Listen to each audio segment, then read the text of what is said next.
A través de la Biblia, un análisis de la Biblia libro por libro que le ayudará a crecer espiritualmente. Estos estudios fueron diseñados por el Dr. J. Vernon McGee. Acompáñenos en este fascinante recorrido a través de la Biblia. La palabra de Dios.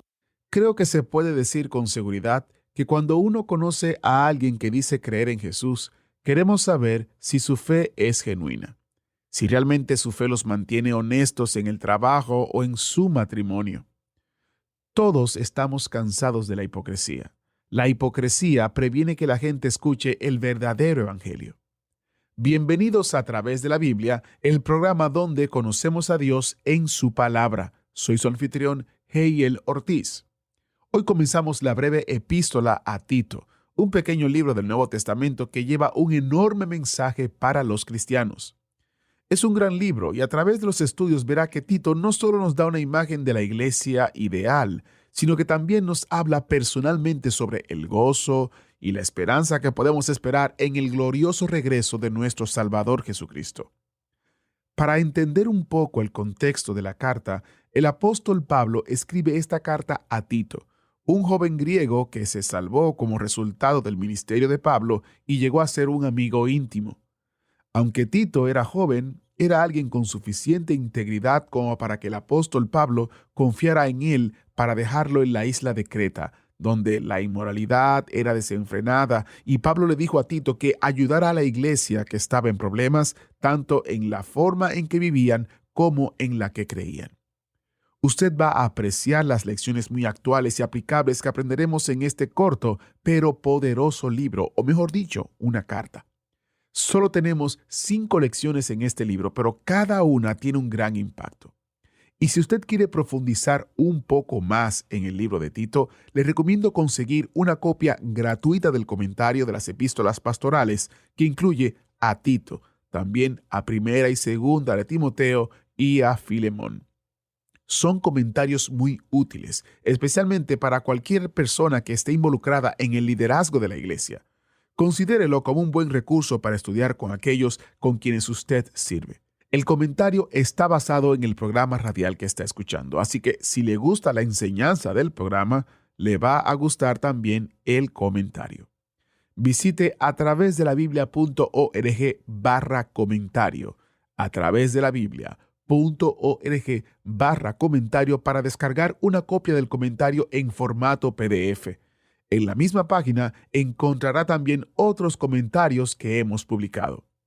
Y ya que está en nuestro sitio web, les recuerdo que tenemos otros recursos que también están disponibles como descargas gratuitas.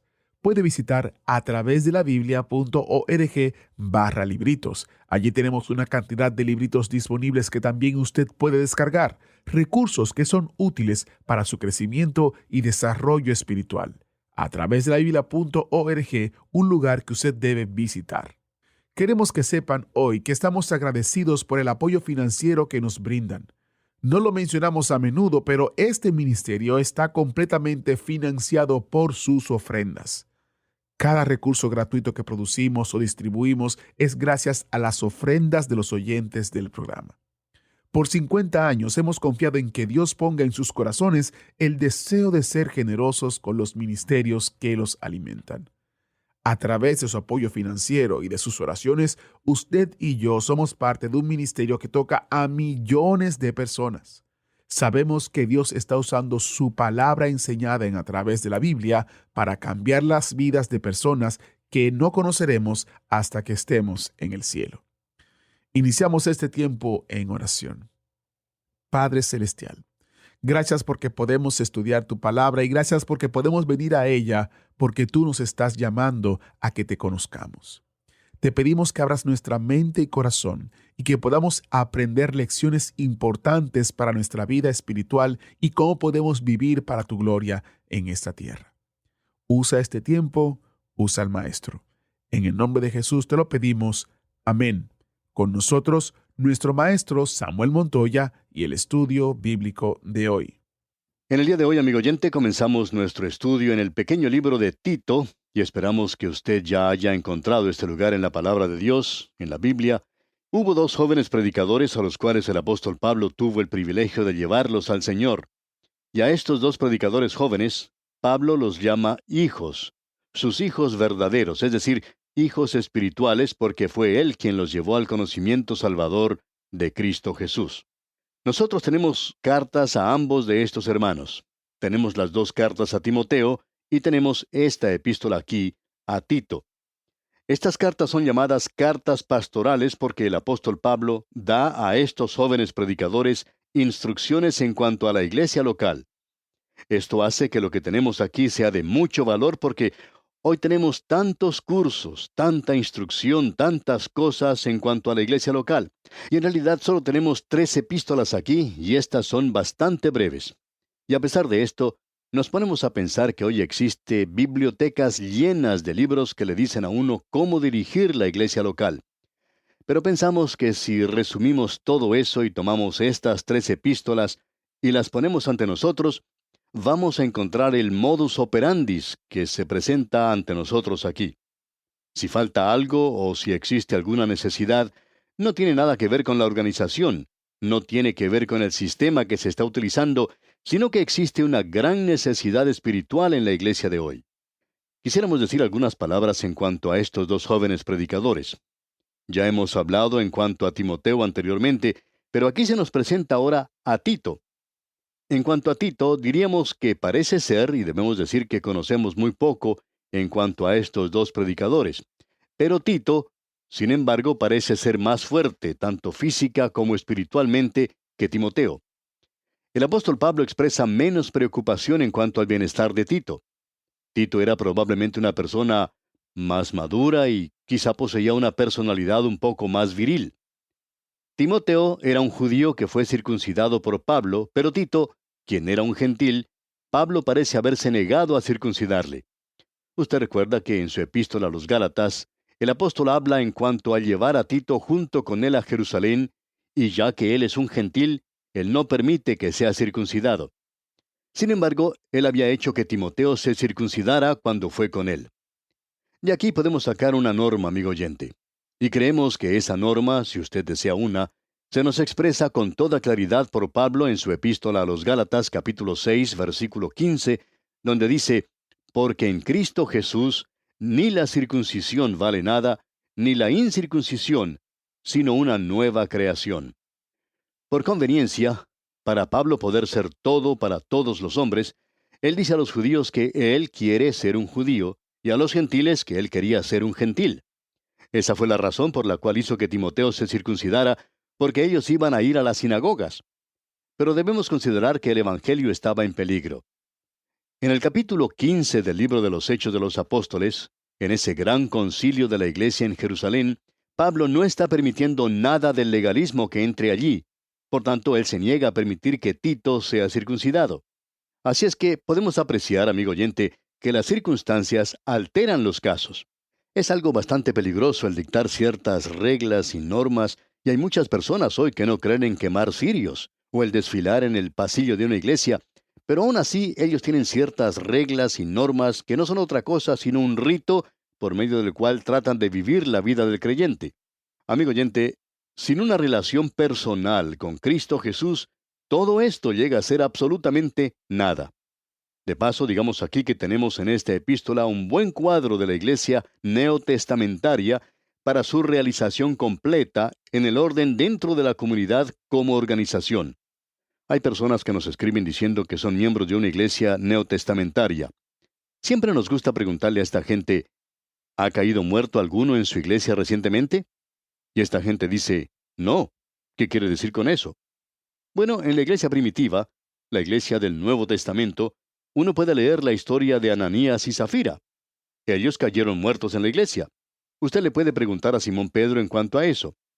Amigo oyente, estas personas habían tratado de engañar al Espíritu Santo.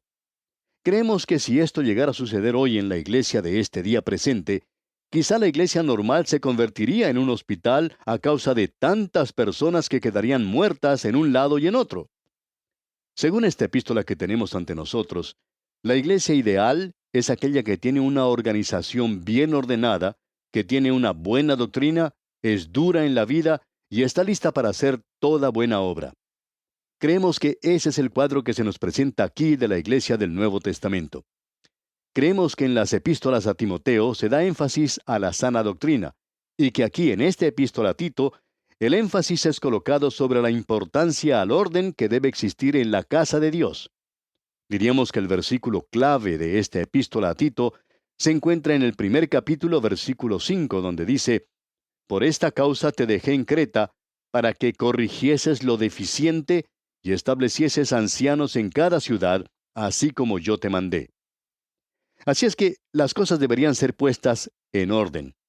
Aparentemente, Pablo y Tito habían visitado la isla de Creta durante su ministerio. Esto nos revela entonces el hecho de que el libro de los Hechos no contiene toda la información en cuanto a la iglesia primitiva. Diríamos que tenemos muy poco en cuanto a la iglesia primitiva.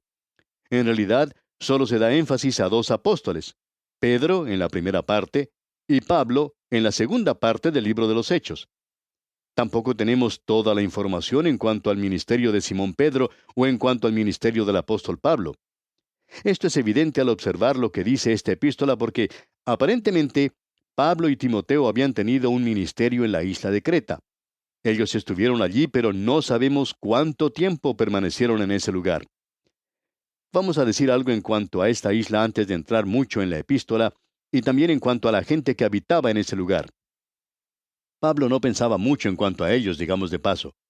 Encontramos que el apóstol Pablo dejó ese lugar para dirigirse a otra parte, y luego escribió a Tito y le dio a él instrucciones en cuanto a lo que debía hacer como joven predicador al permanecer en ese lugar en particular. Ahora aquí vamos a poder dar una respuesta a otra de las acusaciones que se lanza contra el apóstol Pablo. Como dijimos, cuando estudiábamos las dos epístolas a los tesalonicenses, el gran énfasis que Pablo daba allí era en cuanto a la venida de Cristo, al regreso de Cristo. Eso era algo brillante, hermoso para él. Pero llegaron los críticos y dijeron: bueno, Pablo dijo eso al comienzo de su ministerio, pero cuando ya llegaba al final de su ministerio, bueno, él ya no enfatizaba cosas como esas. Bueno, debemos decir que esta epístola a Tito fue escrita en la misma época en que fue escrita la primera epístola a Timoteo, y eso fue casi al final en realidad, justo al final del ministerio del apóstol Pablo.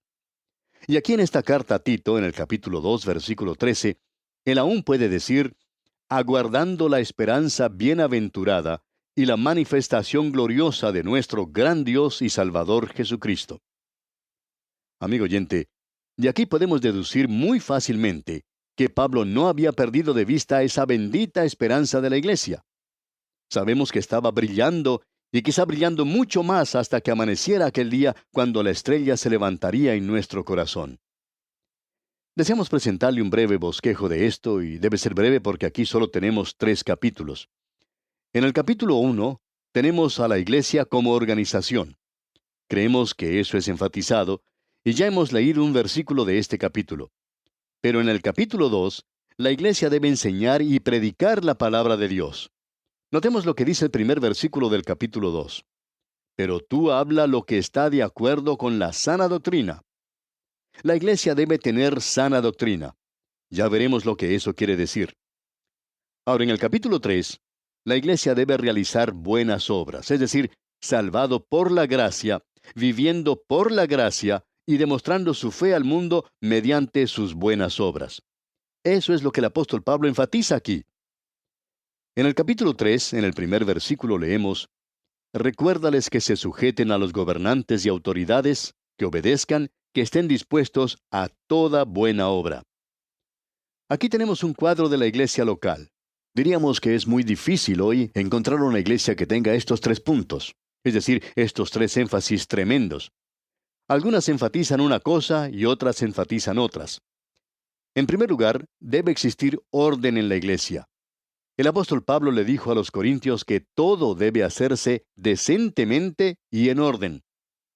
Bien, en primer lugar, tiene que haber orden en la iglesia. A veces uno no encuentra mucho orden en la iglesia. A veces hay personas en la iglesia que tratan de hacer las cosas a su manera sin preocuparse por el orden que debe existir en la iglesia. Y la iglesia, amigo oyente, está en dificultades tremendas cuando hay uno o dos diáconos o un par de ancianos u otros oficiales que quieren hacer las cosas a su manera, no teniendo en cuenta que la iglesia no puede ser guiada o gobernada por un par de ancianos o un par de diáconos solamente. Uno también puede apreciar iglesias que no tienen sana doctrina. Hay lugares donde no se da énfasis a esto para nada. Y hay algunas iglesias que han cambiado a causa de eso. Algunos jóvenes predicadores se preocupan porque está ocurriendo en su iglesia algo que no había ocurrido antes. A ellos les podemos decir, usted no está tratando de construir iglesias, no está tratando de edificar un imperio. Simplemente enseñe y predique la palabra de Dios y descubrirá que en lugar de construir una gran organización, es decir, donde se tienen muchos edificios, usted está más bien construyendo, edificando las vidas de los hombres y mujeres. Y eso es mucho más importante, el edificar las vidas de esos hombres y mujeres que asisten. Todos nosotros vivimos en un tabernáculo. Estos cuerpos nuestros son tabernáculos. Debemos edificar en ellos. Eso es lo que debemos mantener ante nosotros porque es de mucha importancia para la iglesia. Uno puede llegar a construir una gran organización y un hermoso edificio, pero alguien puede llegar y arruinar todo eso. Bueno, eso puede quebrantar el corazón de un pastor si eso sucede. Por eso es preferible edificar en las vidas de los hombres y las mujeres. Y ese es el énfasis que se presenta aquí. Luego, el apóstol Pablo dice en el capítulo 3 que la iglesia debe estar dispuesta a toda buena obra. Hay personas que son fundamentales, que ponen tanto énfasis en la doctrina, y no creemos que eso se enfatice exageradamente. Sin embargo, se enfatiza muy poco las buenas obras. Creemos que la iglesia debe estar tomando parte en buenas obras. Parece que existen demasiadas organizaciones cristianas en la actualidad que están preocupadas más en cuanto a las finanzas para realizar sus programas y están tan envueltas en esto que se interesan en la gente para que les ayuden a ellos en lugar de ellos ayudar a la gente. Y hay muchas personas hoy que necesitan ayuda. No nos referimos nada más que a la ayuda espiritual porque hay muchos de nosotros que hacemos eso hasta cierto punto. Pero ¿qué podemos decir en cuanto a las necesidades físicas? ¿Qué podemos decir en cuanto a eso en el presente, ayudando a la gente físicamente y en cosas así? Podríamos mencionar que hay muchas iglesias en el presente que están llevando a cabo una obra de ayudar a la gente. Hay algunas iglesias donde sus pastores y obreros salen y visitan a aquellos que no pueden salir de sus casas, van y les leen algo y les acompañan por algunos momentos. Hay mujeres que van y cosen para otras mujeres, y eso es algo hermoso hacer en la actualidad. Es maravilloso el poder tener un gobierno que se preocupe y cuide a los pobres y a los necesitados. Pero no hay tantas personas que salgan y vayan y visiten y hablen con estas personas. Ese es un ministerio que se necesita mucho en la actualidad. Usted puede apreciar que hemos dado un resumen de esta epístola a Tito. Deberíamos decir que el liberalismo ha tratado de enfatizar más el capítulo 3, pero esta gente debería recordar que también hay otros 2 capítulos que preceden a este, y allí la doctrina es importante. Y mientras una iglesia no tenga estas 3 cosas, no tiene por qué tratar de llamarse una iglesia del Nuevo Testamento. Bien, comencemos a ver lo que aquí se dice antes de finalizar nuestro espacio de hoy. En el capítulo 1 tenemos el orden divino para las iglesias locales. En los primeros 4 versículos tenemos una introducción. Leamos el primer versículo que dice, Pablo, siervo de Dios y apóstol de Jesucristo, conforme a la fe de los escogidos de Dios y el conocimiento de la verdad que es según la piedad. Este es un versículo maravilloso, y es característico de las epístolas que llamamos epístolas pastorales, pero no es característico de las otras epístolas del apóstol Pablo. Aquí él enfatiza el siervo. Y como ya hemos dicho anteriormente en las otras epístolas, él defiende su apostolado. Aquí él es un esclavo, porque esa es la palabra que se utiliza para siervo. Él es un esclavo de Dios y es un apóstol de Jesucristo.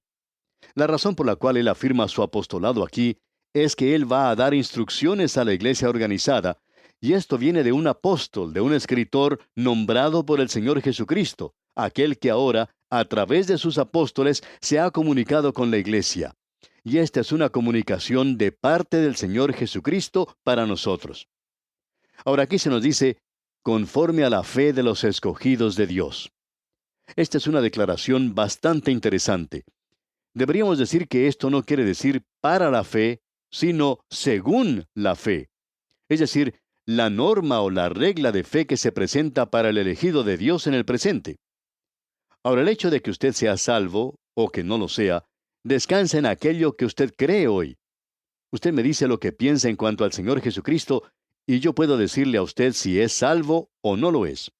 Usted me puede decir lo que cree en cuanto a su muerte, en cuanto a la cruz, y lo que eso significa para usted, y también su resurrección, y lo que ésta significa para usted, y creemos entonces que podríamos decirle si usted es salvo o no lo es. Bien, usted díganos lo que piensa en cuanto a la Biblia, de si es o no es la palabra de Dios. Y de eso creemos que podemos deducir si usted es un hijo de Dios o no lo es. Esta es la regla, como podemos ver, conforme a la fe de los escogidos de Dios. Aquí se refiere a aquellos que son escogidos. Él no está discutiendo la doctrina de la elección aquí. Todo lo que él está diciendo es que estos son personas salvas, y es así como él habla de ellos. Luego dice, y el conocimiento de la verdad que es según la piedad. Aquí se está hablando del conocimiento de la verdad. Y amigo oyente, si la verdad que usted tiene no le guía a usted a una vida piadosa, entonces hay algo que anda radicalmente mal en cuanto a su fe. Alguien contaba en cierta ocasión acerca de un predicador que bebía y maldecía y pertenecía a un club local, se mezclaba con esa clase de gente, y luego los domingos predicaba el Evangelio a la gente, y la gente pasaba adelante. Otro predicador en su comunidad dijo con mucha tristeza, ¿cómo es que prospera este hombre? Bueno, nosotros no creemos que esté prosperando. Pensamos que él está agregando muchos a la iglesia, pero no creemos que esté edificando en realidad a la iglesia del Señor Jesucristo, porque es muy obvio que la verdad lleva a la piedad. Si no lleva a la piedad, entonces no es la verdad. Hay algo que anda completamente mal en esa forma de pensar, y existe mucho de esto en el presente. Bien, amigo oyente, vamos a detenernos aquí por hoy.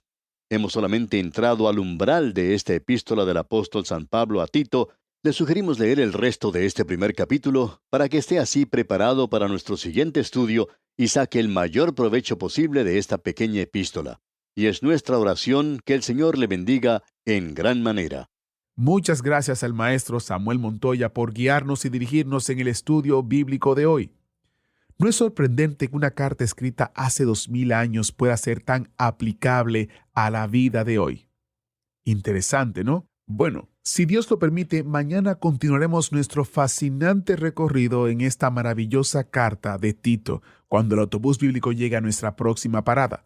Le invito a que continúe leyendo el libro de Tito o la carta de Tito por adelantado, así estará preparado y más alerta para lo que vamos a estar estudiando. También les recuerdo el comentario que está disponible en nuestro sitio web a través de la biblia.org/comentario. A través de la biblia.org/comentario, y esto le ayudará a profundizar aún más en su estudio de la palabra de Dios totalmente gratis.